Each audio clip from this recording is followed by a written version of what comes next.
जी माणसं मनानं जिंकलेली असतात ती रणात पराभूतच होऊ शकत नाहीत। रण कुठलंही असो तर जिंकायचं असेल तर मन जिंकणं महत्वाचं। मन विचारांनी जिंकता येतं, विचार संस्कारातून येतात, संस्कार प्रबोधनातून घडतात आणि प्रबोधन अशा व्याख्यानमालेतून घडत राहतं। या व्याख्यानमालेच्या संयोजकांचं आपल्या सगळ्यांचं मनपूर्वक कौतुक आणि अभिनंदन यासाठी करतो की आपण मनानं सक्षम असणारी, कुठलंही रण जिंकू पाहणारी नवी पिढी घडवत आहात, हे सगळ्यात महत्वाचं आहे। खरं तर जो रण जिंकतो त्याला मी वीर म्हणतो, पण जो मन जिंकतो त्याला मी महावीर म्हणतो। खऱ्या अर्थानं वर्धमानाने एकही लढाई कधी जिंकली नाही, पण त्यांना महावीर म्हटलं गेलं याचं कारण त्यांनी मन जिंकलं होतं। अशी मन जिंकणारी पिढी तयार झाली तर रण कुठलंही असो ती जिंकता येतं, ही सगळ्यात मोठी गोष्ट आहे। दक्षिण दिग्विजयाच्या निमित्तानं महाराज आंध्र प्रदेशमध्ये गेले। आंध्रात त्या मुक्कामात महाराजांनी श्री शैल मल्लिकार्जुनचं दर्शन घेतलं। महाराज दर्शन घेऊन बाहेर आले। महाराजांनी मंदिराचा परिसर निहाळला आणि महाराजांच्या लक्षात आलं मंदिर देखणं आहे, मंदिर सुबक आहे, पण या मंदिराला घाट नाहीयेत। आणि महाराजांनी आंध्र प्रदेशच्या त्या मुक्कामात श्री शैल मल्लिकार्जुनच्या मंदिराचे सगळे घाट बांधून काढले। आतापर्यंत अनेक राजे महाराजे आले गेले असतील, अनेकांनी मंदिरात दर्शन घेतलं असेल, अनेकांनी तो परिसर निहाळला असेल, अनेकांच्या लक्षात आलं असेल मंदिराला घाट नाहीयेत, पण घाट बांधावे असं वाटलं कुणालाही नाही। ते वाटलं फक्त छत्रपती शिवाजी महाराजांना। खरं तर नसते घाट बांधले तरी काय फारशी अडचण झाली नसती। आताच्या भाषेत सांगता आलं असतं महाराजांना, तो भाग कुठं माझ्या मतदारसंघात येतो, पण ही संकुचितता महाराजांनी ठेवली नाही, ती व्यापकता त्यांच्या ठाई ठाई होती। हे महाराजांचं वैशिष्ट्य। एके दिवशी महाराज मंदिरातून दर्शन घेऊन बाहेर आले आणि शिखराचं दर्शन घेण्यासाठी महाराजांनी शिखराकडे पाहिलं आणि महाराजांच्या लक्षात आलं मंदिराच्या प्रत्येक कोपऱ्यावर एक गोपूर आहे, पण चौथ्या बाजूचं उत्तरेचं गोपूर बांधायचं राहिलंय, ते अपूर्ण आहे। आणि महाराजांना तत्काळ वाटलं हे अपूर्ण राहिलेलं गोपूर बांधायला हवं, बांधायलाच हवं। महाराजांनी तत्काळ आंध्र प्रदेश मधले काही मजूर बोलावले, त्यांना सांगितलं हे अपूर्ण राहिलेलं चौथं गोपूर बांधून पूर्ण करा, किती खर्च येईल? मजुरांनी रक्कम सांगितली, महाराजांनी तत्काळ पैसे दिले, गोपूर बांधून करा। आणि महाराज पुढच्या मोहिमेला निघाले। महाराजांनी दिलेल्या रकमेच्या बळावर आंध्र प्रदेश मधल्या त्या मजुरांनी श्री शैल मल्लिकार्जुनच्या मंदिराचं ते चौथं गोपूर बांधून पूर्ण केलं। गोपूर बांधून झालं आणि सगळे मजूर एकत्र बसले। ऐसा राजा होणे नाही, कित्येक आले गेले, कित्येकांनी मंदिर पाहिले, कित्येकांच्या ध्यानी आले, चौथे गोपूर बांधावयाचे राहिले, पण बांधावे असे वाटले कोणालाही नाही। ते वाटले फक्त छत्रपती शिवाजी महाराजांना। ऐसा राजा होणे नाही, बस या राजांचं अस्तित्व इथं राहायला हवं, राजा आपल्या समोर असायला हवेत, राजांकडनं आपल्याला प्रेरणा मिळायला हवी, काय करता येईल? आणि एक मजूर म्हणाला आपण असं केलं तर हे जे चौथं गोपूर आपण बांधलंय त्या चौथ्या गोपुरात आपण महाराजांचीच मूर्ती बसवली तर उत्तम उत्तम उत्तम। आणि आश्चर्य वाटेल, आंध्र प्रदेश मधल्या मजुरांनी वर्गणी काढली आणि श्री शैल मल्लिकार्जुनच्या मंदिराच्या त्या चौथ्या गोपुरात छत्रपती शिवाजी महाराजांची मूर्ती बसवली। महाराजांच्या हयातीत महाराजांचं उभारलं गेलेलं हे पहिलं स्मारक आहे आंध्र प्रदेश मध्ये। महाराजांनी इथंच एक ध्यान मंदिर सुद्धा उभा केलेलं, काळाच्या ओघात त्याची पडझड झाली, पण आता त्याच ध्यान मंदिराच्या जागी छत्रपती शिवाजी महाराज स्फूर्ती मंदिर तिथं उभा आहे। कधी आंध्र प्रदेश मध्ये गेलात तर महाराजांचं ते मंदिर बघून या। दक्षिण दिग्विजय करून महाराज परत निघाले। येता येता कर्नाटकात आले। कर्नाटकात बेलवडे नावाचे एक ठाणं आहे, मल्लम्मा तथा सावित्रीबाई देसाई नावाच्या ठाणेदारांनी तिथं राज्य करत होत्या। नवरा आदिलशाहीचा सरदार मरण पावला, नवऱ्याच्या पश्चात ठाण्याचा कारभार या मल्लम्मा म्हणजे सावित्रीबाई देसाई बघत होत्या। आमचा दादाजी नावाचा महाराजांचा सरदार, त्याला असं वाटलं की सगळं जिंकत निघालोच आहे तर बेलवाडीचं ठाणंही जिंकावं। त्यांनी काय मोजकं सैन्य घेतलं आणि बेलवाडीच्या ठाण्यावर हल्ला चढवला, पण बाई मोठ्या चिवट आणि जिद्दीच्या या सावित्रीबाई देसाईंनी दादाजीचा सपशेल पराभव केला। सावित्रीबाईने आपला पराभव केलाय हे जर महाराजांना कळलं तर दादाजी चपापला, आणखी प्रचंड फौज गोळा केली आणि अफाट फौज घेऊन त्यांनी पुन्हा बेलवाडीच्या ठाण्यावर हल्ला चढवला। यावेळी मात्र सावित्रीबाई देसाईंचा पराभव झाला। विजयाच्या उन्मादात दादाजींनी सावित्रीबाईंना कैद केलं। महाराजांच्या सामने चला, कैद झालेल्या पराभूत झालेल्या सावित्रीबाई निघाल्या, पण अचानक थबकल्या, घरदिशी मागं वळाल्या. स्वतःच तानं बाळ त्यांनी आपल्या सोबत घेतलं आणि म्हणाल्या, आता चला. तानं बाळ घेतलेल्या सावित्रीबाई कैदी म्हणून महाराजांच्या पुढ्यात उभा राहिल्या. त्यांना माहिती आहे आपण कैदी आहोत, आपण पराभूत आहोत. हा राजा आता आपल्याला शिक्षा सुनावणार, सजा फरमावणार. पण महाराजांनी काही शिक्षा सुनावण्या अगोदरच सावित्रीबाई झर दिशी पुढे झाल्या आणि स्वतःच्या हातातलं तानं बाळ त्यांनी महाराजांच्या मांडीवर ठेवलं आणि महाराजांना म्हणाल्या, मी तुमची दोषी आहे, मी तुमची कैदी आहे. काय शिक्षा द्यायची असेल तर ती मला द्या, पण या सगळ्या प्रकारात माझ्या या तान्या बाळाचा काही दोष नाही, त्याला दोषीश नको. आपल्या मांडीवर असलेल्या त्या तान्या बाळाकडे बघत महाराजांनी स्मित केलं. चिटणीसाला इशारत झाली. चिटणीस दुधाची वाटी घेऊन आला आणि आपल्या मांडीवर असलेल्या त्या तान्या बाळाला महाराजांनी चमच्यानी दूध पाजलं आणि दूध पाजून झाल्यावर महाराज त्या तान्या बाळाकडे बघत सावित्रीबाईंना म्हणाले, हा आमच्या मांडीवर जो आहे ना तो आमचा भाचा आहे, हा आमचा भाचा आहे. म्हणजे तुम्ही आमच्या बहीण झाला. मग कुठला भाऊ बहिणीला सजा देतो, कुठला भाऊ बहिणीला शिक्षा फरमावतो, कुठला भाऊ बहिणीचं राज्य बळकावतो? दादाजी यांचं राज्य यांना परत द्याच, पण आमच्या बहीण म्हणून आमच्याकडून चोळी बांगडीसाठी यांना नवराज्य जोडून द्या. आणि हा आमचा भाचा, त्याच्या दूध भातासाठी वतनाची व्यवस्था करा. त्या सावित्रीबाईंना काही कळेना. कैसा राजा, कैसा राजा? माझं राज्य ताब्यात घेणं राहिलं बाजूला, मला शिक्षा देणं राहिलं बाजूला. हा राजा माझं राज्य तर मला परत देतोच, पण मला आपली बहीण मानतो, चोळी बांगडीसाठी नवराज्य जोडून देतो. माझ्या मुलाला आपला भाचा मानतो, त्याच्या दूध भातासाठी वतनाची व्यवस्था करतो.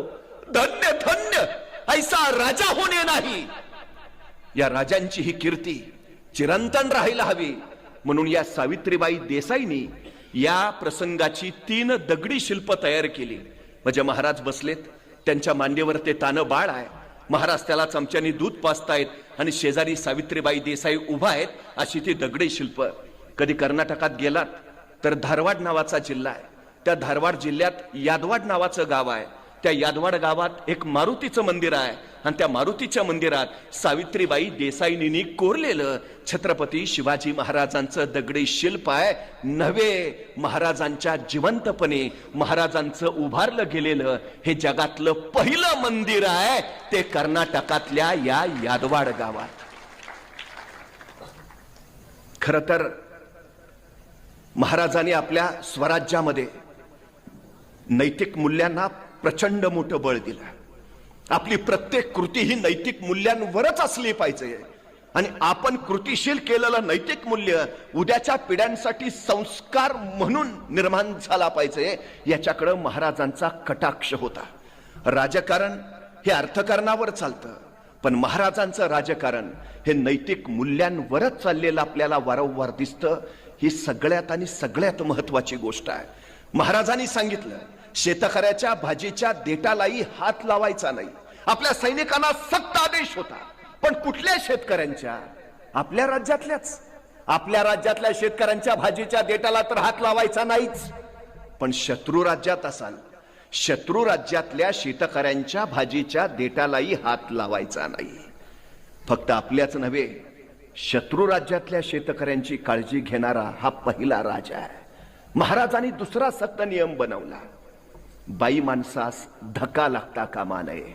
आपल्या राज्यातल्या, शत्रू राज्यात असाल, शत्रू राज्यातल्या बाई माणसाला सुद्धा धक्का लावायचा नाही. सक्त आदेश आहे. आणखी एक नियम महाराजांनी सांगितला, मंदिर, मस्जिद, चर्च हात लावायचा नाही. आपल्याच नव्हे, शत्रूच्या राज्यात असलात तरी. महाराजांचं राजकारण हे अशा नैतिक मूल्यांवर, म्हणून आपलेच नव्हे तर शत्रूही महाराजांचा गौरव करतात, महाराजांची स्मारक मंदिर उभा करतात. जगाच्या पाठीवर सगळ्यात जास्त स्मारक जर कुणाची असतील तर ती आहेत फक्त छत्रपती शिवाजी महाराजांची. माणूस गेल्यानंतर त्यांचे पुतळे स्मारक होणं स्वाभाविक आहे, पण एखाद्या माणसाच्या हयातीतच त्यांच्या कर्तृत्वाची स्मारक उभारत असतील तर ते केवढं मोठं कार्य आहे, किती अफाट.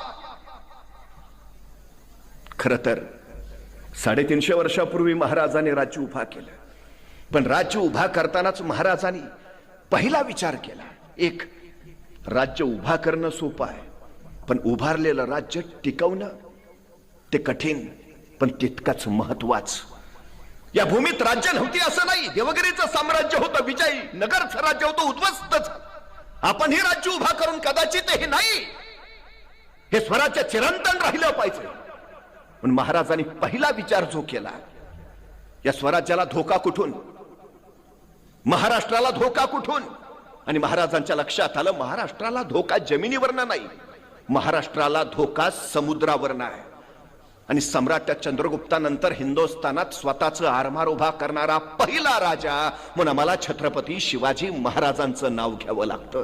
पहिलं आरमार उभारणं सगळ्यात महत्वाचं. आता आरमार उभा करायचं, महाराजांच्या पूर्वी समुद्रात जर आपली नौका न्यायची म्हटली तर पोर्तुगीजांचा परवाना आवश्यक असायचा. राज्य आपलं, देश आपला, पण समुद्र आपला नव्हता. महाराजांनी सांगितलं, देश आमचा ना, समुद्रही आमचाच असेल. बेपना हुकूमत पैदा केली दर्यावर. पण आरमार म्हणल्यावर जहाज आली, तोफा आल्या. हे कुठून निर्माण करायचं? तत्कालीन काळात जहाज इंग्रजांकडनं घ्यावी लागायची, दारूगोळा पोर्तुगीजांकडनं आणावा लागायचा, तोफा डचांकडनं घ्याव्या लागायच्या. ते देतही होते, ते व्यापारीच. पण महाराजांनी विचार केला, इंग्रज आज जहाज देत आहेत, पोर्तुगीज आज तोफा देत आहेत, डच आज दोरगोळा देत आहेत, पण उद्या हे देणं यांनी बंदच केलं तर. आणि महाराजांच्या लक्षात आलं, जी माणसं दुसऱ्याच्या खांद्यावर उभा असतात ती केव्हाही ढासळतात, जी माणसं स्वतःच्या पायावर उभा असतात त्यांना कोसळण्याचा धोका नसतो. स्वराज्य स्वतःच्या पायावर उभा राहिलं पाहिजे. आणि महाराजांनी पहिली गोष्ट केली, रत्नागिरी जिल्ह्यातल्या विजयदुर्गला महाराजांनी जहाज बांधणीचा कारखाना काढला. मुंबई जवळच्या कात्रजला आरमाराची गोदी उभारली. पुणे जिल्ह्यातल्या मावळला आशिया खंडातला सगळ्यात मोठा तोफा ओतायचा कारखाना सुरू झाला. स्वराज्यासाठी जे आवश्यक ते इथंच तयार झालं पाहिजे. राज्य स्वयंभू आणि स्वयंपूर्णच असली पाहिजे. सगळ्यात महत्वाची गोष्ट उद्योगशीलता आणि उद्यमशीलता, हे दोन अलौकिक गुण जर महाराष्ट्राला कुणी दिले असतील तर ते दिलेत छत्रपती शिवाजी महाराजांनी. जहाज तयार झाले, जहाज दर्यावर तरंगू लागली. पण एखाद्या जहाजामध्ये एखाद्या अवजड तोफ ठेवली तर त्या तोफेच्या ओझ्याने जहाज डचमळायचं, सबब नेम चुकायचा, तोफेचा गोळा पुढे सुटला, दाब मागं पडला की जहाज पाण्यात बुडायचं. महाराजांनी हे सगळं बघितलं आणि महाराजांच्या लक्षात आलं, काहीतरी केलं पाहिजे, काहीतरी केलं पाहिजे. आणि एके दिवशी महाराज विचार करून कल्याणच्या कारखान्यात पोहोचले. आपल्या सगळ्या कामगारांना गोळा केलं. मी सांगतो तसं जहाज तयार करा, मी सांगतो तसं. आणि महाराजांनी सांगितलं असं असं असं, आणि तसं तसं जहाज तयार झालं. तत्कालीन काळात पाण्यावर अत्यंत जलद गतीनं पडणार, किती ओझं ठेवलं तरी नडच मिळणार, तोफेचा गोळा पुढे सुटला, दाब मागं पडला तरी पाण्यात न बुडणार, असं विलक्षण जहाज महाराजांनी निर्माण केलं. ज्या इंग्रजांकडनं जहाज विकत घ्यावी लागायची त्या इंग्रजांनी महाराजांना पत्र पाठवलं, तुम्ही तयार केलेलं जहाज आम्हाला विकत देता का?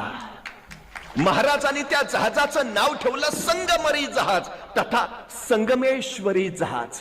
ही महाराजांची निर्मिती आहे, महाराजांची. 350 वर्षापूर्वी महाराज उद्यमशीलतेच्या दृष्टिकोनातून महाराष्ट्राला पुढे नेत आहेत. सगळ्यात महत्वाचं आज वाईट एवढं वाटतं की एकेकाळी महाराष्ट्रात इंग्रजांनी मागणी करावी, विकत मागाव्यात अशा नौका तयार होत होत्या. आजही आम्हाला नौका वहन करणारी जहाजं परदेशातून घ्यावी लागतात. राफेल सारखी विमानं आम्हाला परदेशातून मागवावी लागतात. ही आमची सगळ्यात मोठी अडचण आहे. ज्या महाराजांनी आम्हाला सगळ्या बाबतीत स्वयंपूर्ण असलं पाहिजे हा संदेश दिला, त्या देशात आजही आम्हाला विकतची शस्त्रास्त्र घ्यावी लागतात. ही शोकांतिका. याचं कारण काय? काय नाही आमच्यात? सगळ्यात महत्वाची गोष्ट आहे काय नाही. जंजिरा घ्यायचा प्रयत्न बऱ्याच वेळा महाराजांनी केला, अपयशी ठरला. अखेर जंजिराच्या उरावर दुसरी लंका उभारावी म्हणून महाराजांनी दर्यातच दुसरा दुर्ग उभारायला सुरुवात केली, सिंधुदुर्ग. बेपना हुकूमत तयार झाली पाहिजे दर्यावर. सिंधुदुर्गाचं बांधकाम पूर्ण झालं आणि महाराज पाहणी करायला दुर्गावर आले. बांधकाम पाहता पाहता महाराजांचा उजवा पाय तिथल्या ओल्या चुनाव्याच्या गिलाव्यात पडला आणि पायाचा ठसा म्हटला, पाय झटक्यात मागे कर. तसे कामगार म्हणाले, महाराज धन्य झालं, आपण या दर्यात दुसरी लंका उभारत आहात. आम्हाला वाटत होतं की आपलं अस्तित्व इथं राहावं. आपलं अस्तित्व या ठशांच्या रूपाने आता जिवंत राहील. तोपर्यंत महाराजांचा हात एका बांधकावर पडला, तिथंही हाताचा ठसा उमटला. धन्य झालो महाराज, हे ठसेच असेच ठेवू द्यायची आम्हाला परवानगी द्या. महाराजांनी परवानगी दिली. पुढं महाराणी जिजाऊराणी सरकारांनी त्या महाराजांच्या ठशांचं जतन करून त्याला काचेची कवाडं बनवलीत. आजही सिंधुदुर्गावर गेलात तर महाराजांच्या पायाचा आणि हाताचा ठसा तुम्हाला पाहायला मिळेल. महाराजांचं हे तिसरं जिवंत स्मारक आहे, महाराजांच्या हयातीत उभा राहिलेला. या राजांनी दर्यावर कशी बेपना हुकूमत निर्माण केली त्याचं साक्षीदार बनलेलं हे स्मारक आहे. सगळ्यात महत्वाचं 50 वर्षाचं आयुष्य आहे महाराजांचं. त्या 50 वर्षाच्या आयुष्यात असं कुठलं क्षेत्र नाही, कुठलं प्रांत नाही ज्या क्षेत्रा प्रांतामध्ये महाराजांनी अफाट कार्य केलं नाही. 10 वर्ष बालपणात गेली, 10 वर्ष घोड्यावर बसून फक्त युद्ध खेळण्यात गेली आणि उरलेली 30 वर्ष निर्माण केलेल्या स्वराज्याचं सुराज्य करण्यात गेली. स्वराज्य म्हणजे माझं राज्य, सुराज्य म्हणजे लोककल्याणकारी राज्य. जगाच्या पाठीवर एवढ्या कमी कालावधीत घडलेली दुसरी क्रांती नाही. 750 वर्षाचं पारतंत्र्य महाराजांनी फक्त 35 वर्षात हटवलंय. फक्त 35 वर्षात. कुणाच्या बळावर? कोण होतं मदतीला, कोण होतं सोबतीला? रानावनातली, डोंगर दऱ्यातली 18 पगड जातीची 12 बुलतेदाराची चड्डी लंगोटीतली पोरं घेऊन महाराजांनी राज्य उभा केलं. कवायती फौजा नव्हत्या, अजिबात नाही. शेतकऱ्यांनी निर्माण केलेलं हे राज्य आहे. हातातला रुमणं बाजूला टाकून शेतकरी ज्यावेळी तलवार हाती घेतो त्यावेळी राज्य उभा करतो, हे दाखवणारा हा सगळ्यात मोठा इतिहास आहे. हे महाराजांनी निर्माण केलं. सगळ्यात महत्वाचं आम्ही करू शकतो. ती प्रेरणा यायला हवी, जी प्रेरणा मासाहेब जिजाऊ आणि शहाजीराजांनी शिवरायांमध्ये पेरली. आमची अडचण सध्या तिथं ती आहे. मानवी व्यक्तिमत्वाचे संशोधक आणि जीवशास्त्रीय अभ्यासक असं सांगतात की नुकतंच जन्माला आलेलं एखादं नवजात बाळ तुम्ही आम्हाला आणून द्या आणि त्याला काय बनवायचंय ते सांगा, आम्ही त्याला बनवून देतो. हवं ते बनवतायत, हवं ते घडवतायत. काय व्हायचंय तुम्हाला? जिल्हाधिकारी व्हायचंय? होऊ शकता. काय व्हायचंय? नाटककार होऊ शकता, चित्रकार बनू शकता, सैन्य दलात जायचंय जाऊ शकता, डॉक्टर बनायचंय बनवू शकता. अडचण काहीच नाही. जे हवं ते करू शकता. ओल्या मातीच्या गोळ्याला जर हवा तसा आकार देता येत असेल तर जिवंत मांसाच्या हाडामांसाच्या गोळ्याला सुद्धा हवा तसा आकार देताच येतो. फक्त माती ओली हवी आणि वय संस्कार क्षम हवं, हे महत्वाचं. म्हणूनच मासाहेब जिजाऊ आणि शहाजीराजांनी निर्णय घेतला, स्वतःचा संसार बाजूला सरायचा आणि स्वराज्याचा प्रपंच उभा करायचा. घेतला निर्णय. थोरले पुत्र संभाजीराजे शहाजीराजांच्या सोबत बेंगलोरातच राहतील, ते कर्नाटकात राज्य विस्तार करतील आणि धाकटे पुत्र शिवबाराजे मासाहेब जिजाऊंच्या सोबत महाराष्ट्रात येतील आणि ते महाराष्ट्रात राज्य निर्माण करतील आणि भविष्यात महाराष्ट्र आणि कर्नाटक असं विस्तूर साम्राज्य उभा राहील. काय स्वप्न आहे? काय स्वप्न आहे? ठरलं. 12 वर्षाच्या शोभाराजांना सगळं प्राथमिक शिक्षण जे जे गरजेचं ते सगळं दिलंय. 12 वर्षाच्या शोभाराजे मासाहेब जिजाऊंच्या सोबत पुण्याकडे जायला निघाले. आता एका पित्यानं काय द्यावं आपल्या या पुत्राला? आमचा मुलगा कुठे निघाला तर आम्ही काय देतो? डबा घेतलास का? कपडे भरलेत का? आई सांगते एसटीत बसताना मधल्याच सीटवर बस. बाळ म्हणतं का? नाही, पुढनं कोणी ठोकलं तरी तू सुरक्षित, मागणं कोणी धडकलं तरी तू सुरक्षित, तू जगला पाहिजे. 12 वर्षाच्या शोभाराजांना काय दिलं? एक पिता जो संस्कृतचा जाणकार होता. शहाजीराजे नावाच्या या पित्यानं आपल्या पुत्राला जाताना ध्येय दिलं, स्वप्न दिलं, महत्वाकांक्षा दिली. शहाजीराजांनी स्वतः तयार केलेली मुद्रा शोभाराजांकडे दिली. काय होतं त्यात? प्रतिपच्च चंद्र लेखे व वर्धिष्णू विश्ववंदिता शहसुनो शिवजातस मुद्रा भद्राय राजते. एक पिता काय सांगतोय पुत्राला? प्रतिपदेच्या चंद्राच्या कलेप्रमाणे तुमचं राज्य वाढत वाढत जाईल आणि एक दिवस ते विश्वाला वंदनीय होईल. अहो काय खात्री आहे? कोण विश्वास आहे? शिवबाराजे अजून बेंगलोरातच आहेत, अजून महाराष्ट्रात यायचे आहेत, स्वराज्याला सुरुवात व्हायची आहे. पण त्याच्या आधी शहाजीराजांना खात्री आहे होणार. तुमचं राज्य उभा राहणार आणि उभा राहिलेलं राज्य जगाला वंदनीय होणार. काय विश्वास आहे?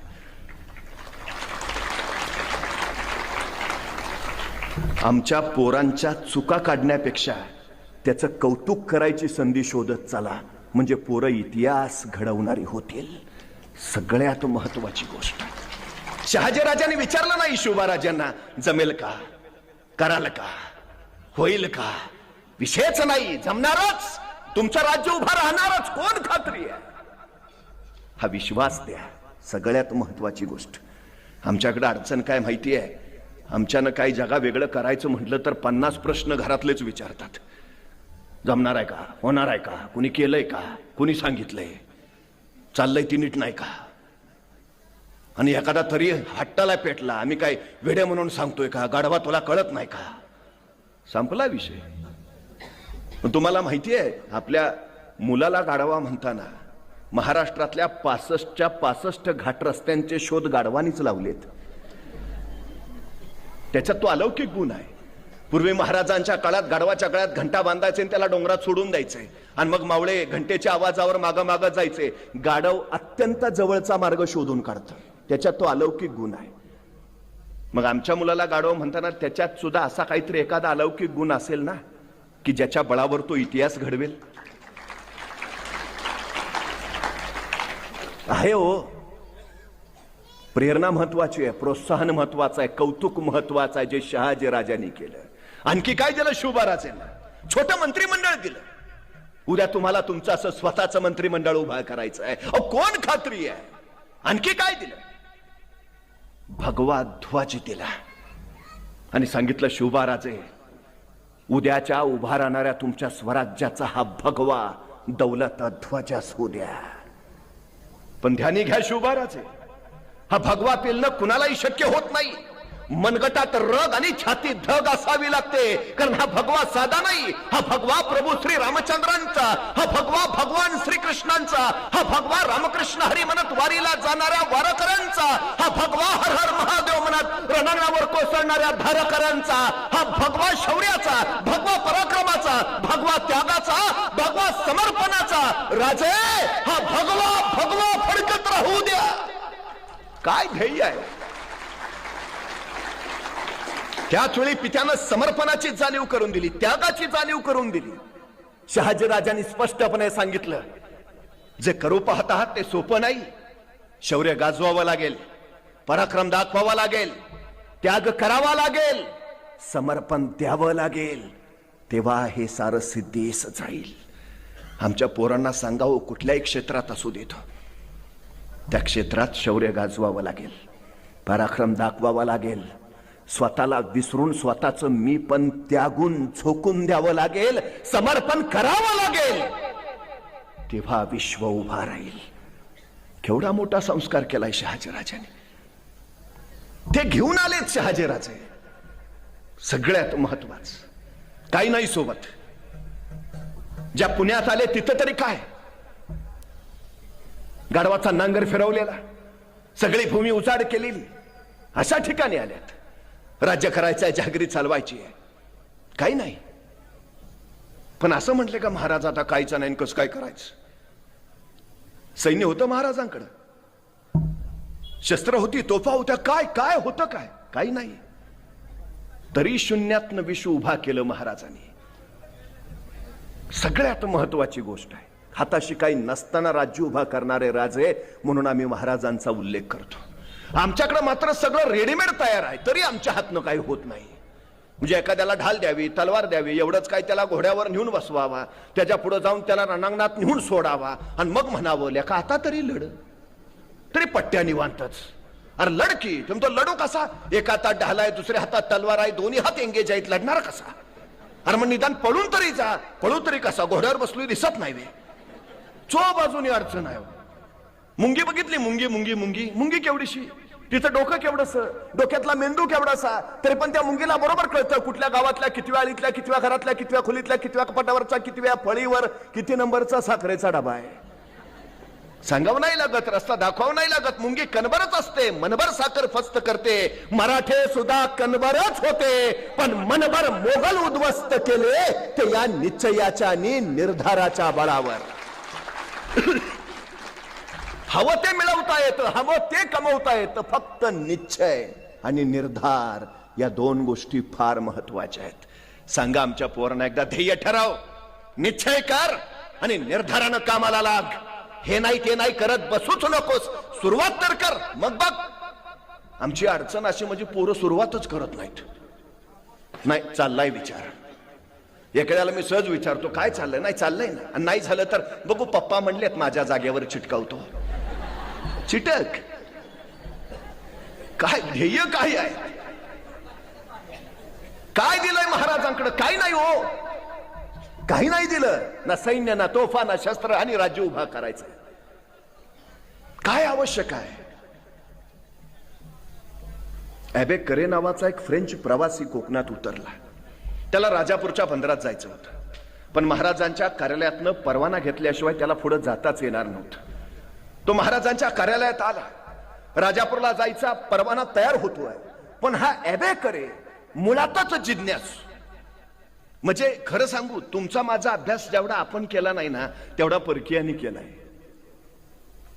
इंग्रज व्यापारी म्हणून आले इथं, त्यांनी तुमचा माझा अभ्यास केला आणि त्यांच्या लक्षात आलं यांच्यावर राज्य करणं फार सोपं आहे. अभ्यासाच्या बळावर त्यांनी 150 वर्ष राज्य केलं आपल्यावर. 150 वर्ष इंग्रजांना मालक म्हणून राहायचं इथं, म्हणून त्यांनी आपल्या सगळ्यांना गुलाम बनवायचं ठरवलं. मॅकॅलॉने जी शिक्षण पद्धती बनवली तीच मुळात गुलाम बनवणार, ज्याच्यात जिज्ञासा नावाचा शब्दच नाही. तुम्हाला प्रश्नच पडता उपयोगाचे नाहीत. प्रश्न पडले तर तुम्ही उत्तर शोधाल, उत्तर शोधले तर तुम्हाला ज्ञान मिळेल. नकोय ते, आम्ही तेच शिकवतो. किती पोरं जिज्ञासू आहेत आमच्यातली, किती पोरं प्रश्न विचारतात. सगळ्यात महत्वाचा हा ॲबे करे त्या परवाना तयार व्हायच्या काळात नुसते प्रश्न विचारतोय. आमची पोरं प्रश्नच विचारत नाहीत. मी फिजिक्सचा प्राध्यापक, माझ्या आधी अनेक प्राध्यापक झाले, इथनं पुढेही अनेक होतील, पण शिकवतात काय? Newton's law, Einstein's rule, Edison's formula. मला कायम प्रश्न पडतो, न्यूटन्स लॉच का, पाटील्स लॉ का नाही? आईन्स्टाईन्स फॉर्म्युलाच का, देशमुख फॉर्म्युला का नाही? एडिसन्स रूलच का, जगदाळेच रूल का नाही? मला कोडं खरंच उलगडलेलं नाही. आमची लोक का शोध लावत नाहीत? आमच्या लोकांना प्रश्नच पडत नाहीत. आमच्या लोकात जिज्ञासाच नाही. मला कधी कधी बरं वाटतं, बरं झालं ते सफरचंदाच्या झाडाखाली न्यूटनच बसला होता. मग ते सफरचंद खाली पडलं ना, मग त्याला प्रश्न पडला सफरचंद खालीच का पडलं. मग त्यातनं गुरुत्वाकर्षणाचा शोध लागला. आपल्यातला एखादा बसला असता तर आणि पडलं असतं सफरचंद खाली, काय प्रश्न पडला असता त्याला? बरं झालं मी असतानाच पडलं. काय प्रश्न? बरं झालं आणखी कुणी नाही, अकेले अकेले खाएंगे. आणि जर एखाद्याला पडलाच असता प्रश्न की सफरचंद खाली का पडलं, आणि त्यानं विचारलं आपल्या वडिलांना, बाबा सफरचंद खाली का पडलं, बाबा म्हणणार खा ना मुकाट्यानं, का डोक्याला ताप देतो? हाय ते व्याप कमी आहेत का? संपला आमचा न्यूटन सफरचंदाच्या झाडाखालीच. का घडत नाहीत पोरं, का मोठी होत नाहीत? ही जिज्ञासा आहे का आमच्यात? ॲबे करे महाराजांच्या कार्यालयात पहिला प्रश्न विचारतोय, हे जे तुमच्या महाराजांचं सगळं चाललंय, तुमच्या महाराजांचं ध्येय काय, तुमच्या महाराजांची महत्वाकांक्षा काय, तुमच्या महाराजांचं स्वप्न काय? आणि महाराजांच्या कार्यालयातला तो अधिकारी सांगतोय आमच्या महाराजांचं ध्येय, आमच्या महाराजांचं स्वप्न, आमच्या महाराजांची महत्वाकांक्षा अहद तंजावर पासून तहद पेशावर पर्यंत आणि सिंधू नदी पासून बंगालच्या उपसागरापर्यंत अखंड साम्राज्य उभा करायचं आणि त्या साम्राज्यावर भगवा डौलानं फडकावत ठेवायचा, हे माझ्या राजांचं ध्येय ठरलंय. हो ध्येय अहद तंजावर ते तहद पेशावर, सिंधू नदी पासून बंगालचा उपसागर, अखंड साम्राज्य उभा करायचं. हे फक्त महाराजांचं नव्हे, त्या महाराजांच्या कार्यालयात काम करणाऱ्या अधिकाऱ्याचं सुद्धा स्वप्न झालंय. त्यालाही माहिती आहे ते. हे ध्येय आणि त्याचा पाठलाग सगळ्यात महत्वाचं. ॲबे करेनं दुसरा प्रश्न विचारला, तुमच्या महाराजांचं ध्येय एवढं प्रचंड आहे, मला कौतुक याचं आहे की तुमच्या महाराजांचं सैन्य कमी, तुमच्या महाराजांची शस्त्र कमी, तुमच्या महाराजांकडे सामर्थ्य कमी, पण तरी तुमचे महाराज प्रत्येक लढाईत यशस्वी होत आहेत. तुमच्या महाराजांच्या यशाचं कारण काय? तसा महाराजांच्या कार्यालयात तो अधिकारी म्हणाला, इथले नद्या, डोंगर, नाले, रस्ते, घाट रस्ते महाराजांना सगळं नजरेत साठवल्यासारखं आहे. अभ्यास हे आमच्या महाराजांच्या यशाचं कारण आहे. कशाच्या बळावर जिंकले महाराज? अभ्यास. आमची पोरं अपयशी का होतात? विना अभ्यास. साधं सोपं गणित आहे. आमच्या गावातली 4 पोरं परवा एकत्र आली, म्हणली नोकऱ्या तर नाहीत, काहीतरी उद्योग करूया. मग झालं संशोधन सुरू, कुठला उद्योग करायचा. बराच वेळ खल केल्यावर त्यांच्या लक्षात आलं आपलं गाव जरा आत आहे, एसटी स्टँड बाहेर आहे, एसट्या बाहेरच थांबतात, माणसं तिथंच उतरतात आणि 2 किलोमीटर चालत गावात येतात. लोकांना प्रचंड त्रास होतो. आपण जर रिक्षा घेतली व्यवसाय जोरात चालेल. एसटीतनं उतरणारा माणूस रिक्षातून लगेच गावात, व्यवसायात चालेल. ठरलं. चौघांनी लगेच पैसे काढले, चौघात मिळून रिक्षा घेतली, नवी कोरी रिक्षा लगेच स्टँडवर लावली, रिक्षा स्टँडवर लावली आणि चौघातले 3 रिक्षात मागं बसले, चौथा पुढे बसला. एसटी आली, माणसं उतरली, रिक्षा बघून हरकली, धावत धावत रिक्षात बसायला आली. वाकून बघितलं, म्हणले रिक्षा फुल, चलो पैदल. 6 महिने झालं यांचा व्यवसायच होईना. 6 महिन्यांनी परत एकत्र आले, म्हणले या व्यवसायात काही दम नाही, दुसरा करूया. म्हणले कुठला करायचा? बराच विचार केला. नंतर लक्षात आलं आपल्या गावात गाड्या भरपूर आल्यात, पण गाडी पंक्चर झाली तर पंक्चर काढायचं दुकान नाही. पंक्चर काढायचं दुकान टाकू, जोरात चालणार. परत चौघांनी पैसे काढले, पंक्चर काढायचं दुकान टाकलं. पण पंक्चर काढायचं दुकान टाकून 6 महिने झाले तरी ह्यांच्या दुकानात एकही गाडी पंक्चर काढायला आली नाही. का? ह्यांनी पंक्चर काढायचं दुकान 4थ्या मजल्यावर टाकलं होतं. काय करताय? कुठं करताय? कधी करताय? कसं करताय? या प्रश्नाची उत्तरं शोधणं याचा अर्थ अभ्यास करणं. कुठल्या क्षेत्रात आहात त्या क्षेत्राचा सखोल आणि खोलवर अभ्यास हे तुमच्या यशाचं सगळ्यात महत्वाचं कारण. महाराज यशस्वी का झाले? अभ्यास, विलक्षण अभ्यास. सुरतेवर छापा मारला महाराजांनी, इंग्रजांच्या वखारीवर धाड पडली. आता इंग्रजांच्या वखारीत काय? सोनं नाणं हिरेमोती माणकं. पण महाराजांचं लक्ष तिकडं नाही. महाराज जिज्ञासू, त्यांची जिज्ञासू नजर भिरभरत राहिली. काहीतरी आहे, हे इंग्रज सुधारलेले, पुढारलेले, शिक्षित, इथं काहीतरी असेल. आणि नेमकं सापडले. एका कोपऱ्यात एक कसलं तरी यंत्र महाराजांना सापडलं. महाराजांनी उचललं, सोबत आणलं. आता यंत्र उचलून आणलं खरं, पण यंत्र कशाचं आहे तेच माहित नाही. जिज्ञासा किती आहे बघा. महाराजांनी परत इंग्रजांना पत्र पाठवलं, ते परवा छापा मारलेला, आणलंय तुमचं यंत्र उचलून, पण ते कशाचं आहे सांगता का?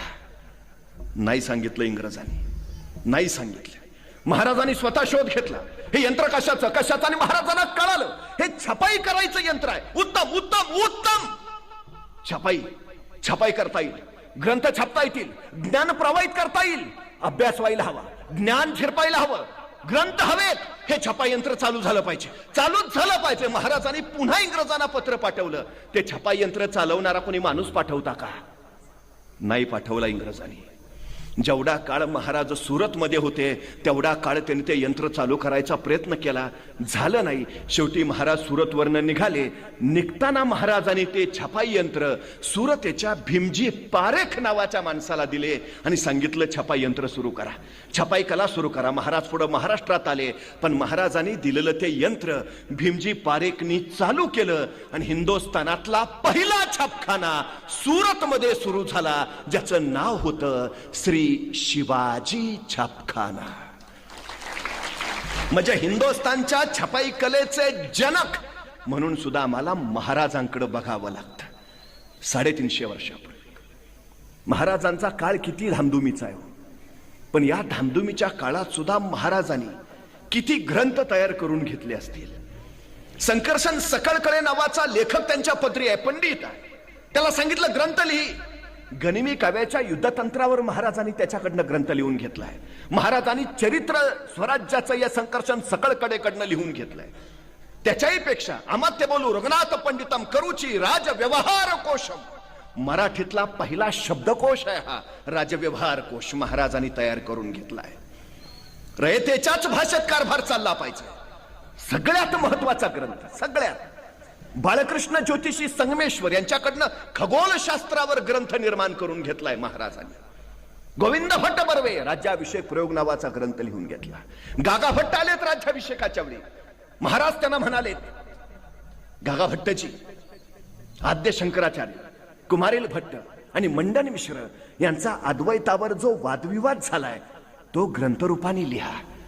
म्हणजे महाराजांना आद्य शंकराचार्य माहिती आहेत, कुमारिल भट्ट माहिती आहेत, मंडन मिश्र माहिती आहेत. कशावर वाद झाला ते माहिती, अद्वैतवाद. सगळे समान, सगळे एक, एकत्व, अद्वैत. लोकांपुढे येऊ द्या. गागा भट्टाची लिहा. शिवार कोद आहे, समय नाही. हे ग्रंथ गागा भट्टांनी महाराजांच्या सांगण्यावरनं लिहून घेतलेत. केवढी ग्रंथ संपदा महाराजांनी निर्माण केली. स्वतः महाराजांना संस्कृत येत आहे. महाराजांनी लिहिलेले अभंग उपलब्ध आहेत. महाराजांनी उमाजी पंडितांना स्वतःच्या मुलाला म्हणजे संभाजी राजांना संस्कृत शिकवण्यासाठी ठेवलंय. संभाजी महाराजांना 16 भाषा येत आहेत. मराठी येते, हिंदी येते, उर्दू येते, कन्नड येते, तामिळ येते, हिब्रू येते, पाली येते, संस्कृत येते. एवढंच नाही, राज्याभिषेकाच्या वेळी हेनरी एक्झोंडेन उपस्थित होता. तो लिहितोय, या छोट्या युवराजांनी म्हणजे संभाजी राजांनी माझ्याशी इंग्रजीतून संवाद साधला. संभाजी राजांना इंग्रजी येत आहे. 350 वर्षापूर्वी अभ्यास का महत्वाचा. महाराज असं म्हणाले का? नाहीतर काय आता संभाजी महाराजांना युद्धच करायचं आहे, कशाला इंग्रजी आलं पाहिजे? नाही, येत आहे, संस्कृत येत आहे. काव्यग्रंथ लिहिलेत संभाजी महाराजांनी संस्कृत मधून 2, पाली भाषेतून, प्राकृतातून. अभ्यास का महत्वाचा? कुठलाही क्षेत्र असा, कुठलाही प्रांत असा, यश मिळवायचं तर अभ्यास महत्वाचा आहे. महाराजांनी ते केलं. म्हणजे 1645 पासून 1700 सालापर्यंत महाराष्ट्रात जेवढी ग्रंथसंपदा झाली, तिथून 1700 सालापासून 1818 पर्यंत किती ग्रंथ निर्माण झाले महाराष्ट्रात? एकही नाही, एकही नाही. महाराजांनी महाराष्ट्राचं सांस्कृतिक विश्व समृद्ध केलं. कारण यशाचा सगळ्यात मोठा पाया कुठं आहे तर अभ्यासात आहे. महाराज हे सांगतायत, आमच्या पोरांच्या जिज्ञासा जिवंत ठेवा, कुतूहल त्याच्यात निर्माण होऊ द्या. आमची जी पोरं अलीकडे कारण सांगतायत ना, हा अरे काय काय करत नाही, नाही आम्ही गरीब आहे ना. चांगलं आहे ना, मग गरीब आहे ना, अरे ही तुम्हाला श्रीमंत व्हायला मिळालेली सर्वोत्तम संधी आहे. काय काय सांगतात, नाही जरा बुद्धी कमी आहे. उत्तम, बुद्धी कमी आहे ना, उत्तम. विद्वान व्हायला तुला मिळालेली ही सर्वोत्तम संधी आहे. अरे स्वतःच्या कमतरताना बलस्थान बनवा आणि कामाला लागाना. थांबता कसले, कारण कसले सांगता? काय होतं महाराजांकडे? काय नाही. 1645 ला महाराजांनी बेवसाऊ राजगड घेतला. बेवसाऊ होता, काहीच नव्हतं. म्हणजे राजगड घेतला तर तो बांधायला हवा. बांधायचा म्हणजे पैसे हवेत. होते का महाराजांकडे? नव्हते. मग महाराज असं म्हटले का, नाही घेतला असता राजगड, पण जरा फंड्स वगैरे नाहीत ना, आल्यावर बघू. मग नाही, आल्यावर बघू नाही, मी घेतो, पुढचं पुढं बघू. महाराजांनी 1645 लाच राजगड घेतला. 1646 ला महाराजांनी तोरणा जिंकला. आणि तोरण्याचं बांधकाम करताना महाराजांना सोन्याच्या मोहरांनी भरलेले 7 हंडे सापडले आणि त्या संपत्तीतनं महाराजांनी राजगड बांधून पूर्ण केला. महाराज सांगतायत, तुम्ही सुरुवात करा, जगदंबा आशीर्वाद घेऊन तुमच्या पाठीशी उभा असते. तो परमेश्वर कुणाच्या पाठीशी उभा राहतो? काम करणाराच्या, आराम करणाराच्या नाही. कारण कसली सांगत बसला, हे झाल्यावर करतो, ते झाल्यावर करतो, ते आल्यावर करतो. कर, सृष्टी तुला अडचणच येऊ देत नाही. अहो 1670 साली महाराजांचा मोगलांशी प्रचंड मोठा भडका उडाला. मोगलांचं सैन्य 5 लाख आणि महाराजांचं 20,000. आता महाराज काय म्हणावेत? त्यांचे 5 लाख, आपले 20,000, डिपॉझिट पण राहणार नाही, कशाला अर्ज भरा. काय केलं महाराजांनी? सैन्य नाही म्हणून नको लढायला म्हटले, माघार घेतली. काय केलं? संघर्ष सुरू केला, पुढचा पुढं. 1670 साली महाराजांनी प्रबळगड जिंकला आणि महाराज प्रबळगडाची पाहणी करायला पालखीत बसून निघाले. पालखीत बसलेल्या महाराजांच्या शेल्याचं टोक पालखीच्या बाहेर लोंबकळत होतं. एका मार्गावर न जाताना महाराजांच्या शेल्याचं ते लोंबकळणारं टोक बोरीच्या झाडाच्या फांदीच्या काट्यात अडकलं आणि महाराजांना ताण बसला. तसे महाराज थांबले. पालखी थांबवा.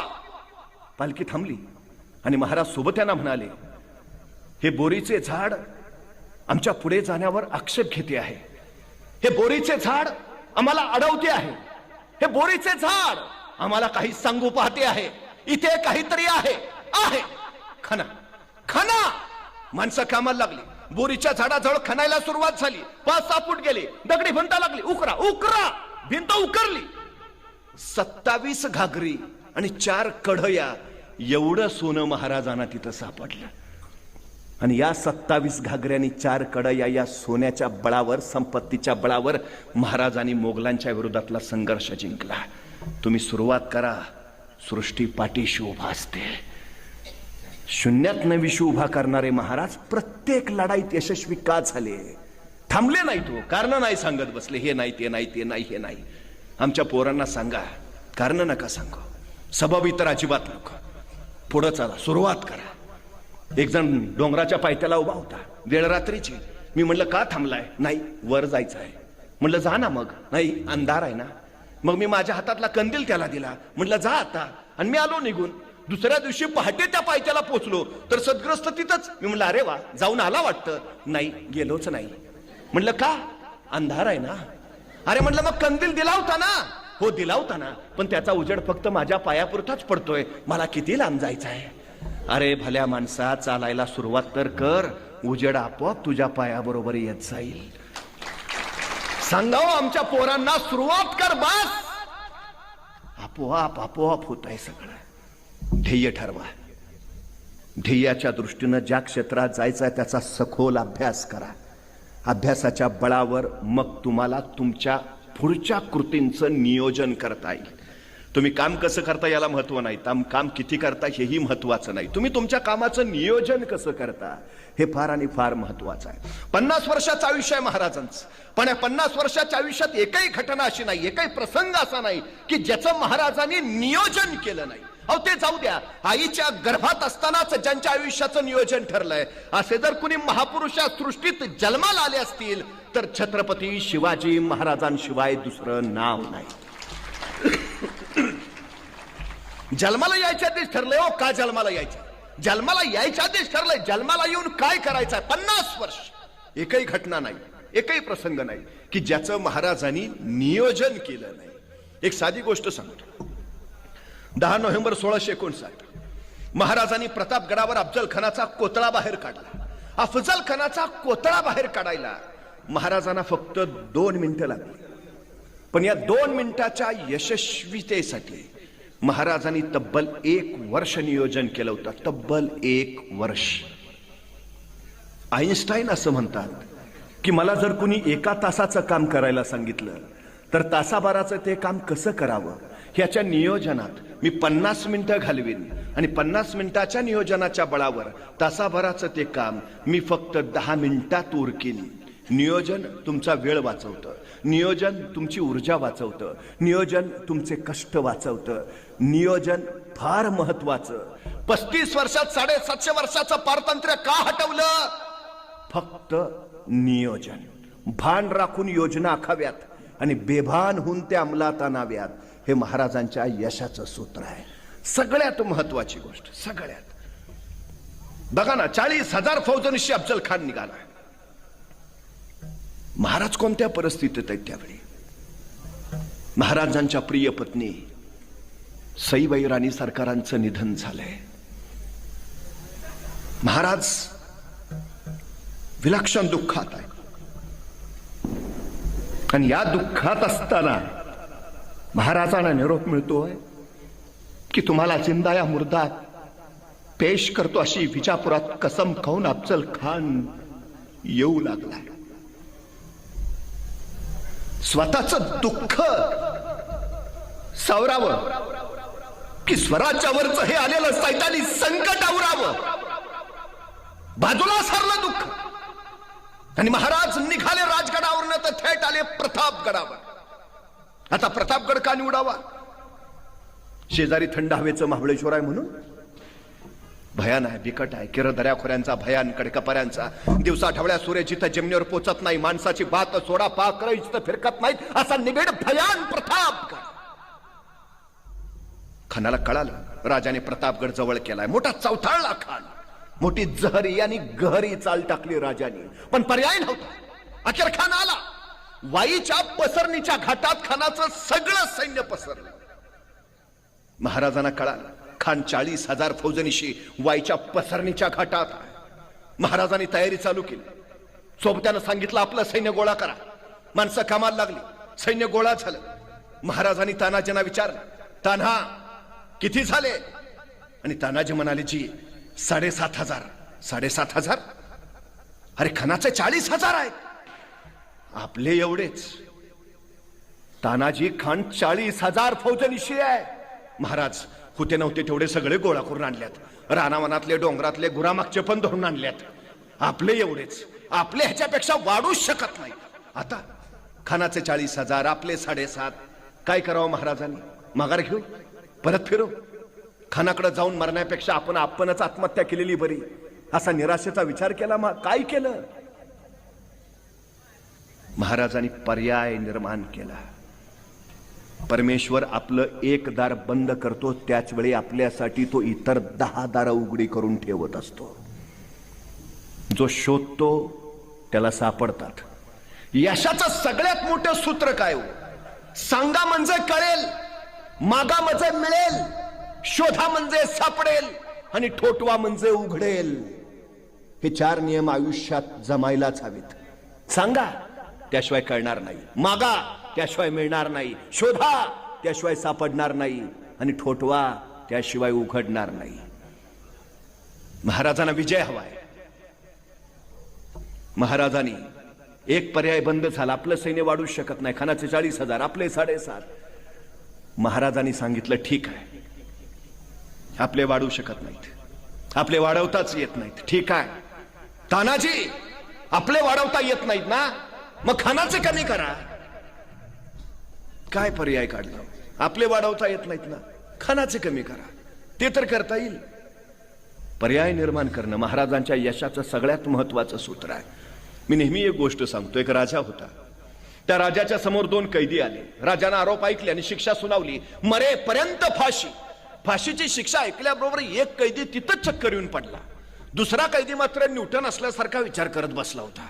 पहिला शुद्धीवर आला तरी दुसरा न्यूटनच. मग पहिल्यानं विचारलं, तू शिक्षा ऐकली नाही का? तो म्हणला ऐकली ना. मग तुला भीती नाही वाटत? अरे फाशीची शिक्षा झाली, आपल्याला मारणार आहे आपण. ते म्हणला ते फाशी बिशीचं सोड रे. गेले वर्षभर माझा उडणारा घोडा तयार करायचा प्रयोग चाललाय. प्रयोग अंतिम टप्प्यात आहे. आता काही दिवसात माझा घोडा आकाशात उडेलच. पण नेमकी फाशीची शिक्षा झाली. ते फाशीचं काय नाही रे, आता माझ्या प्रयोगाचं काय होणार त्याची मला काळजी आहे. त्या पहिल्याला काय कळेच ना. म्हणला उडणारा घोडा, घोडा कधी उडतो का? तेच सांगतोय ना, प्रयोग अंतिम टप्प्यात आहे. काही दिवसात माझा घोडा आकाशात उडेल. त्यांची चर्चा राजानं ऐकली. राजा म्हणला काय काय काय? म्हणला उडणारा घोडा, डोक्यावर पडलाय का? घोडा कधी उडतो का? तसा तो कैदी म्हटला, महाराज मरणारा माणूस खोटं नाही बोलत. अहो फाशीची शिक्षा दिली मला, कशाला खोटं सांगेन? गेले वर्षभर माझा प्रयोग चालला, प्रयोग अंतिम टप्प्यात आहे. आता काही दिवसात माझा घोडा आकाशात उडेलच. पण नेमकी तुम्ही मला फाशीची शिक्षा दिली. महाराज माझ्या घोड्याचं बाजूला ठेवतो, मला फक्त 1 वर्ष द्या. ह्या 1 वर्षात मी तुमच्या घोड्याला आकाशात उडायला शिकवू शकतो. आता राजाला प्रश्न पडला, असं तसं मरणारच आहे, पण जर दिलंच ह्याला 1 वर्ष आणि लागलाच आपला घोडा आकाशात उडायला, तर ह्या जगात आपण एकमेव राजे ज्याच्याकडे उडणारा घोडा आहे. राजा म्हणला चल ठीक आहे, दिलं दिलं दिलं, तुला 1 वर्ष दिलं. त्याला 1 वर्ष मिळालं. पण ते पहिल्या कायद्याला काहीच कळेना. त्यानं परत त्याला विचारलं, घोडा खरंच उडतो? तसा तो कैदी म्हटला, घोडा उडतो व्हायला का? मग राजाला खोटं का सांगितलंस? हे बघ, तू तुझं आजचं मरण फक्त उद्यावर ढकलतोयस. तसा तो कैदी म्हटला, हे बघ, मी माझ्या जगण्याचे पर्याय तयार करतोय. मतलब ह्या 1 वर्षात काही घडू शकतं. म्हणजे अरे ह्या 1 वर्षात मला फाशी देणारा राजाच मरू शकतो, आणि तो नाही मेला तर माझा नैसर्गिक मृत्यू होऊ शकतो. आणि तो पण नाही मेला तर ज्या राजाच्या घोड्याला आकाशात उडायला शिकवायचा आहे तो घोडा मरू शकतो. आणि तो पण नाही मेला तर घोडा खरंच उडू शकतो. अरे काही घडेल ना, वर्ष आहे माझ्याकडं. मी आता हार कशाला मानू? मी आता माघार कशाला घेऊ? मी आता परत कशाला फिरू? मी लढत राहीन. जोपर्यंत मी जिंकत नाही तोपर्यंत मी झुंजत राहीन. काय महाराजांनी महामंत्र दिला? ध्येयाच्या दिशेने झेपावत राहा.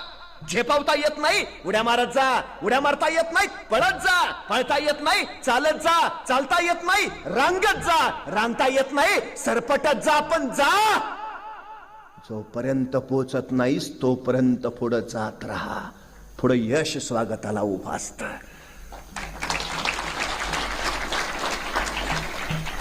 आमची पोरं हरतात कधी, पराभूत होतात म्हणून नव्हे, माघार घेतात म्हणून.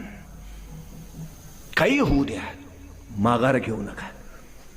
भूमीचा शोध घेणाऱ्या कोलंबसला त्याचे सहकारी विनवण्या करून करून सांगत होते, माघारी जाऊया, माघारी जाऊया, माघारी जाऊया. आणि तो कोलंबस ठाम निश्चयाने सांगत होता, जोपर्यंत भूमीला पाय लावत नाही माघार नाही. त्यांनी माघार घेतली नाही म्हणून भूमीचा शोध लावणारा म्हणून त्याची कीर्ती अजरामर झाली. तुम्ही किती वेळा पडता याला महत्व नाही, पडून तुम्ही किती वेळा परत उठून उभा राहता हे फार महत्वाचं आहे. आमच्या पोरांना सांगा, अपयश तुम्हाला संपवण्यासाठी नव्हे, अपयश तुमचा यशाचा पाया भक्कम करण्यासाठी येत असतं.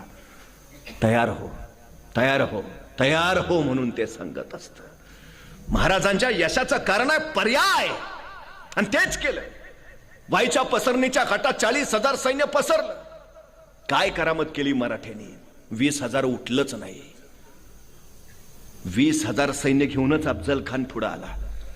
प्रतापगडाच्या तोंडाशी रडतोंडीचा घाट, रडतोंडीचा इतका भयान आणि इतका बिकट की तोंड रडल्याशिवाय तिथून पुढे सरकताच येत नाही. पठारावर चालणाऱ्या अफजल खानाच्या सैन्याला अशा घनदाट बिकट जंगलाचा अनुभव नव्हताच. त्या रडतोंडीच्या घाटात खानाचं सैन्य तोंड रडवेलं करून जे अडकलं, त्या 20,000तलं 15,000 जागचं हल्लच नाही, 5,000च हल्लं. तेच खानाबरोबर पुढे सरकलं. प्रतापगडाच्या पायथ्याशी खान 5,000 सैन्यासह आला आणि महाराजाला तत्काळ निरोप मिळाला. महाराजांनी निरोप धाडला, अवघे 1000 सोबत आणणे तरच भेटू. आता खान मरता क्या न करता, काय तिथनं कळवणार होता? नाही ना, आम्ही 5,000 घेऊन ये, नाहीतर परत जातो. जा, पर्यायच नव्हता हो. शेवटी त्यांनी परत 4,000 मागच ठेवले. 1000 सोबत घेतल्याने खान पुढे सरकला. प्रतापगडाच्या माचीवर महाराजांनी भव्य शाम्याना उभारला होता. रेशमी वस्त्रांचा हिरेमोती मानक जडावलेला, सोन्याच्या झालरे लावलेला, उंची अत्तर उंची मध्ये ठेवलेला देखणं, आरस पाणी, बस बघावं बघतच राहावं इतका देखणं. का? महाराज खानाला राजमालात भेटू शकत होते, दरबारात गाठ घेऊ शकत होते, खलबतखान्यात बोलू शकत होते, श्याम्याना का? बर तोही साधा उभा राहावा ना. रेशमी वस्त्रांचा का? हिरेमोती मानक जडावलेला का? सोन्याच्या झालरे उंची अत्तर उंची मध्ये ठेवलेलं, हे सगळं का? कारण हे सगळं खानाला आवडत होतं, सगळं आवडत होतं. एका साध्या प्रश्नाचं उत्तर द्या. आपल्या घरी पाहुणे येणार असतील तर घरात स्वागताला आधी हजर कोण असतं? आपण. मग आता अफजल खान महाराजांकडे पाहुणा म्हणून येतोय, मग शाम्यानात स्वागताला आधी हजर कोण पाहिजे? महाराज. पण असत नाहीत का? पहिल्यांदा महाराज दिसून उपयोग नाही. महाराज दिसले तर राग खानाचा तसाच राहील. महाराज नाही, हे सोनं नाणं हिरेमोती मानकं दिसलं पाहिजे आधी, कारण ते सगळं खानाला आवडतं. महाराजांची मानसिक खच्चीकरणाची नीती आहे. बघा ना, रस्त्यानं चालता चालता आपल्या डोक्यात भयान राग आहे, चालता चालता चाललंय. तो नुसता दिसावाच आज नाही तुडावला तर सांगतो, तो नुसता भेटावाच ठेवतच नाही, आज धुमसतच चाललोय. आणि असल्या रागात आपण निघालेलो असतानाच आपल्या वाटेत आपल्या अत्यंत आवडीची व्यक्ती येते आणि मग तिच्याकडे बघायच्या नादात आपण कुठं निघालेलो हेच लक्षात राहत नाही.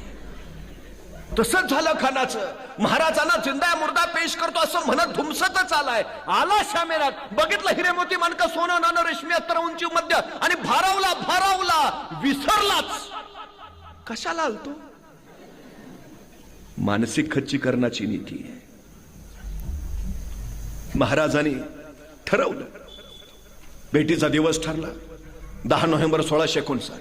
वक्तही ठरला दुपारी बरोबर 12:35.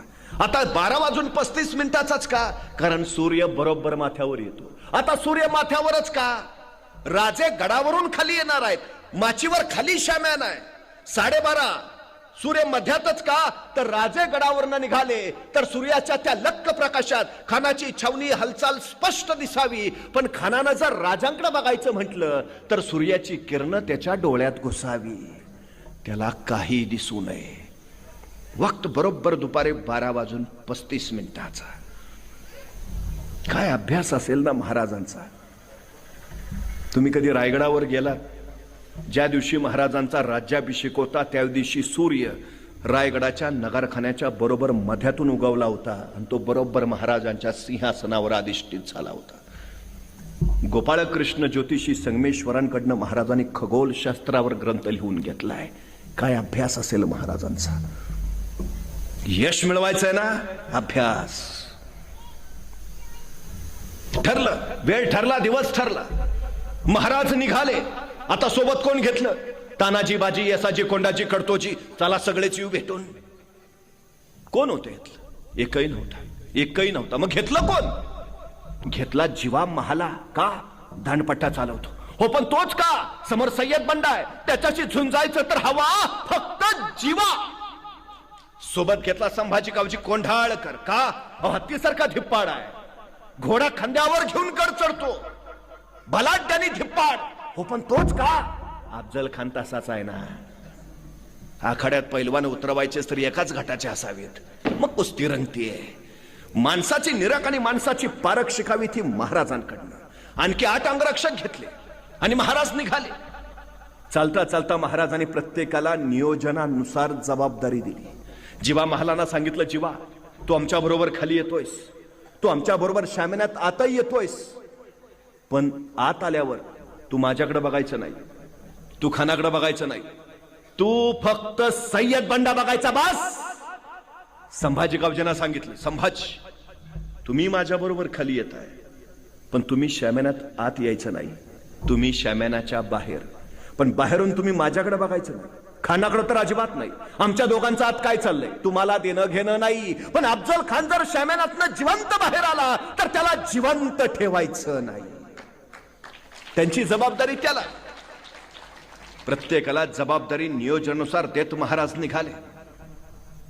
महाराज चालता चालता परत थबकले. जीवा महालांना विचारलं, जीवा कात्री आहे का? आता जीवाना काय कळेना. खानाच्या भेटीला निघालाय, तलवार घेतली असेलच की, कात्री कशाला? महाराजांनी परत विचारलं, जीवा कात्री आहे का? आता जीवा नाभिक समाजाचा. जीवा म्हणला, जी आहे की. काढा काढा. जीवा आमची दाढी बारीक कर, आमची दाढी बारीक कर, इतकी बारीक कर की भेटी वेळी अफजल खानानं हातात धरायची म्हटली तर त्याच्या हातात नाही आली पाहिजे.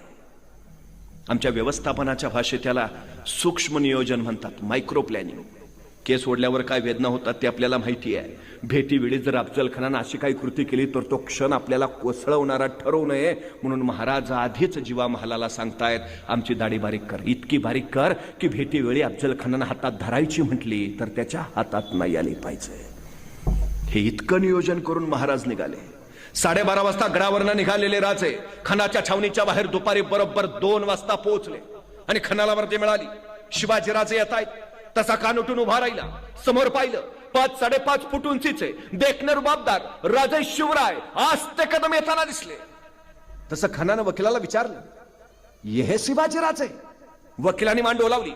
खान 2 पावलं पुढे झाला, भाऊ फैलावले, आओ शिवाजी राजे, आणि गळापिटीसाठी राजे पुढाले. खानाच्या मिठीत गेले. खानाचे भाऊ राजांच्या पाठीवर पडले. धाप पडला, जोर वाढला. मी त्यावेळी गेली, राजे गुदमरले आणि त्याच वेळी खानाची कट्यार राजांच्या मस्तकावरून पडत निसटली. दगा जाणवला, वागण्या निघाली, कोपासली खानाच्या पोटात. दगा करत खान कडाडला, कोथळा बाहेर पडला. पण त्याच वेळी कृष्णाजी धावला, उलट त्या राजांच्या मस्तकावर वार केला. राजे फिरले, कृष्णाजी कापला. पण त्याच वेळी सय्यद बंडा पुढे झाला.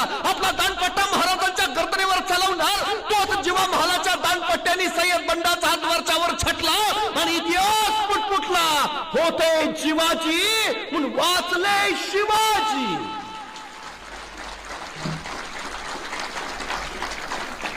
पण एक विचार करायचा, जीवा महाला 1 सेकंद उशीर करता तर फार नाही, 1 सेकंद.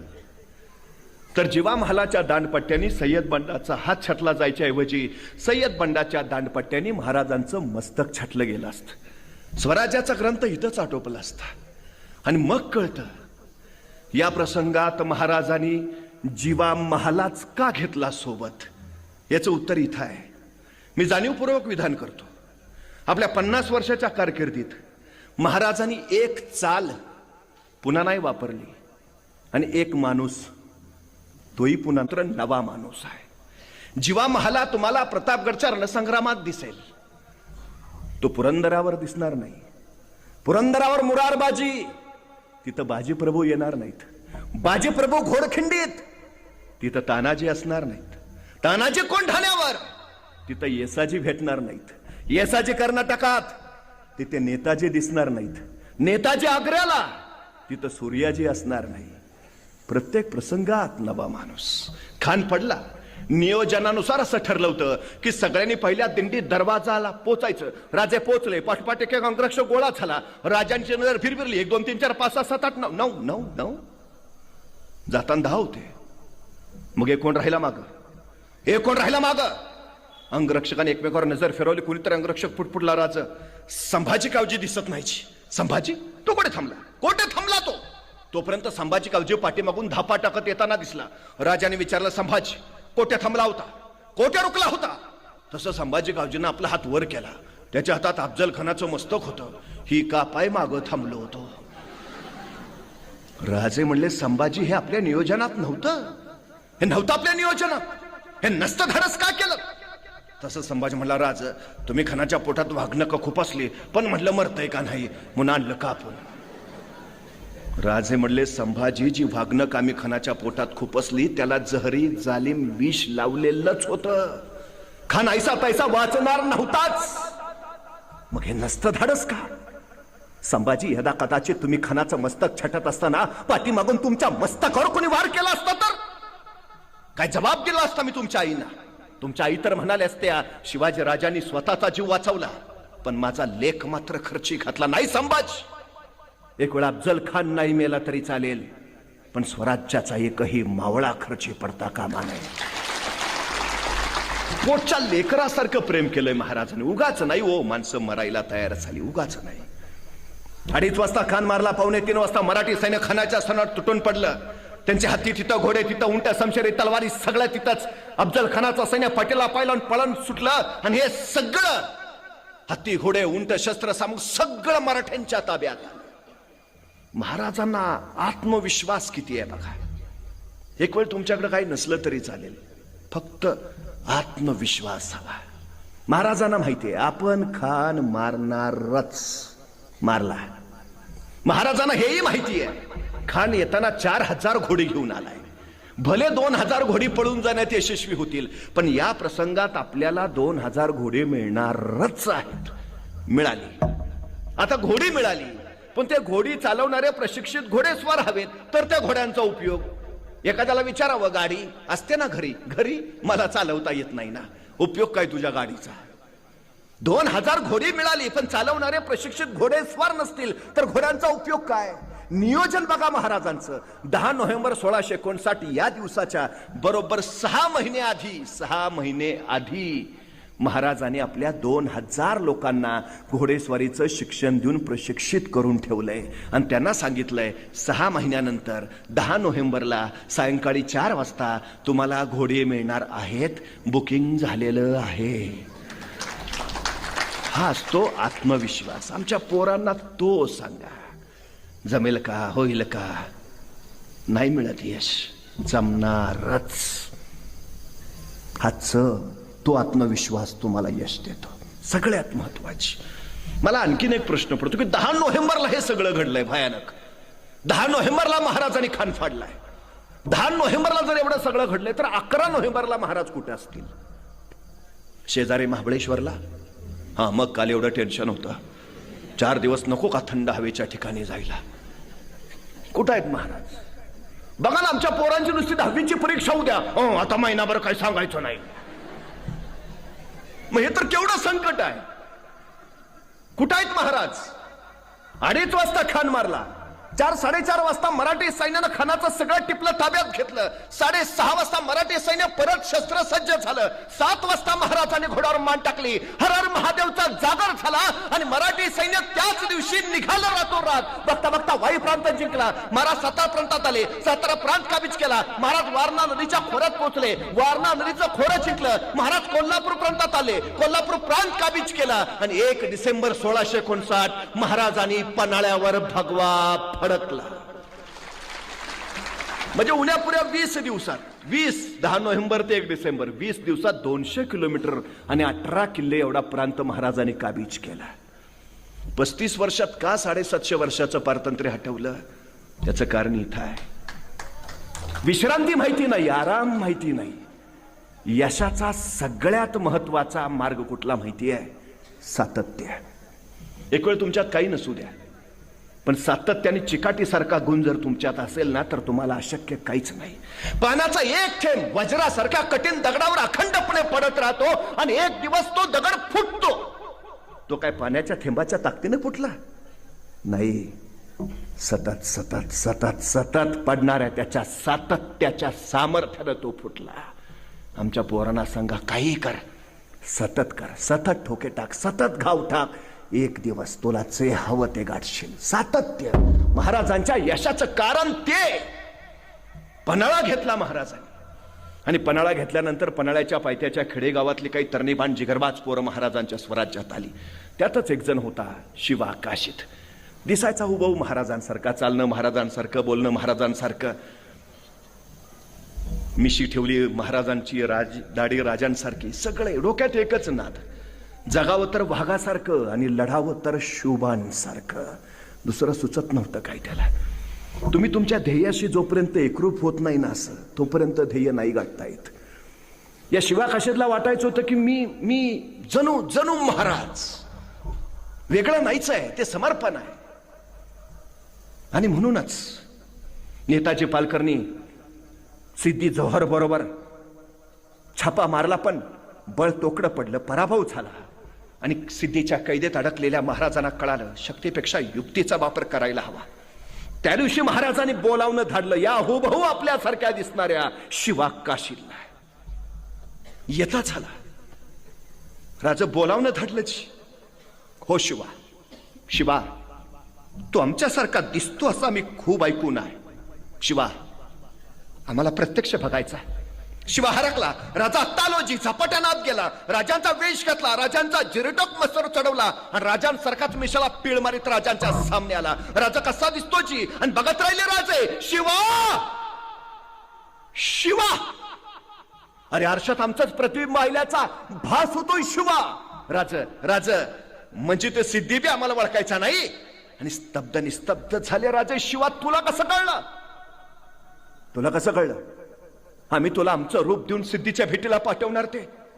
तसा शिवा म्हटला, राज एवढं दिस तुमच्या संगती राहिलो तो काय उगावय? तुमच्या काळजाचं ठोकं बी काय सांगते ती कळतं आमासनी. राज राज राज द्या की एडा, जातो की, लढतो की, फिरतो की आमच्या सिद्धीला. तस राजे सरदेशी पुढे गेले. शिवाला कडकडून मिठी मारली आणि राजांच्या डोळ्यातला एक अश्रू शिवाच्या पाठीवर पडला. अशी कौतुकाची थाप कधी कुणाच्या पाठीवर पडलीच नव्हती. आणि त्याच वेळी चालता राजाने सिद्धी जौहरला सांगितलं, मी तह करायला तयार आहे. सिद्धी आनंदला की आई गया दक्कन का चूहा सिकंज में, अब दिखाएंगे उसे आला ताला की मेहरबानी, शब रात का जश्न होगा आखिर शिवाजी आही गए पंजे में. बसा फिकीर कैसे. सिद्धी गाफील झाला, वेडा ढिला, सैन्य बेसावत. आणि याच ढिलाईचा फायदा राजाने उचलला. बाजी प्रभू आणि बांदल फौजेला बरोबर घेतलं आणि पन्हाळगडाच्या पश्चिमेकडून त्या पावसाळी वादळी किर रात्री महाराज विशाळगडाकडे निघाले. तहाची बोलणी करायला महाराजांच्या वेशात शिवा काशीत. सिद्धी वाट पाहत होता. पालखी येताना दिसली. सिद्धी पुढे झाला. आओ शिवाजीराजे. पालखीचा पडदा सरकला. आस्ते कदम. राजे शिवराय खाली उतरले. सिद्धी पुढे झाला. गळाभेट घेतली. चलिये राजे. आणि राजांची पावलं शामण्याच्या दिशेनं पडू लागली. पण त्याच वेळी दोन संशयी डोळे रोखले गेले होते शिवाजी राजांवर. राजांचं पाऊल शामण्यातून आत पडणार त्याच वेळी ते दोन संशयी डोळे पुटपुटले. ये शिवाजी राजे नाही हो सकते. आणि थबकला सिद्धी. मेहनत नंगी तलवार लकलकली. सब दिशेत आली. रक्ताचे